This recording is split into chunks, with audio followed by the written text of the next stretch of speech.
नमस्कार बच्चों, मेरे इस हियर में आप सबका स्वागत है। हियर मतलब सिर्फ सुनना, इसलिए आप लोग सिर्फ ध्यान से सुने।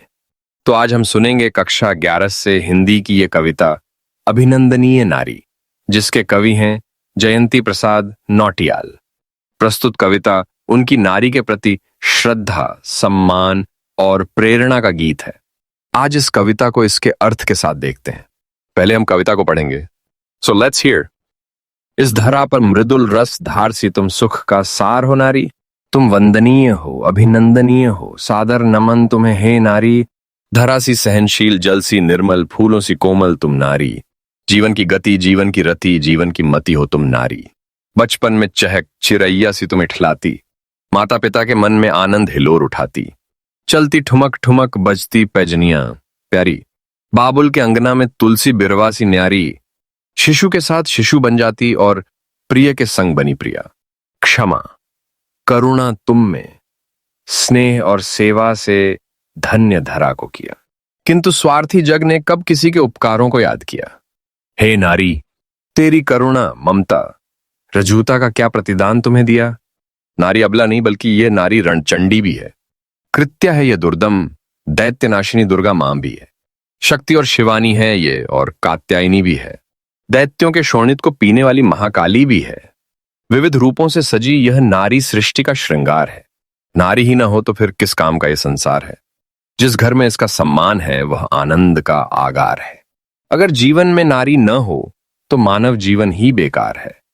कवि जयंती प्रसाद नौटियाल इस कविता में नारी के गुणों और महत्व का सुंदर वर्णन करते हैं।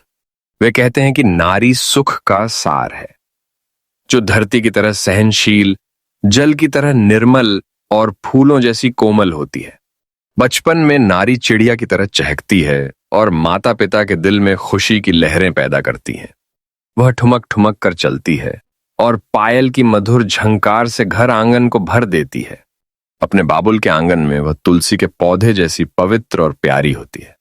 जब वह मां बनती है तो बच्चे के साथ खुद भी बच्ची बन जाती है और पति के साथ प्रिया का रूप ले लेती है। उसके अंदर क्षमा, करुणा, स्नेह और सेवा का अद्भुत संगम होता है, जिससे धरती धन्य हो जाती है।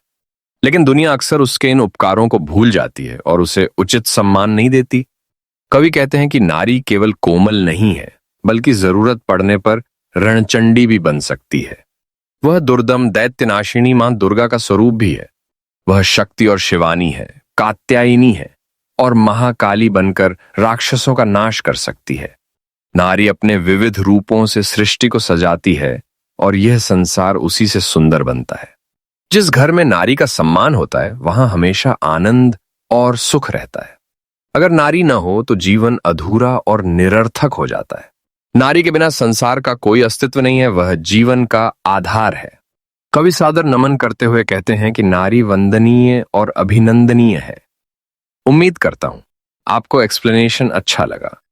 जाते जाते इस वीडियो को लाइक और शेयर करें और चैनल को सब्सक्राइब करके बेल आइकन को प्रेस करें और ऑल पर सेट करें, ताकि मेरी हर वीडियो सबसे पहले आप तक पहुंचे। चलिए फिर मिलते हैं। धन्यवाद।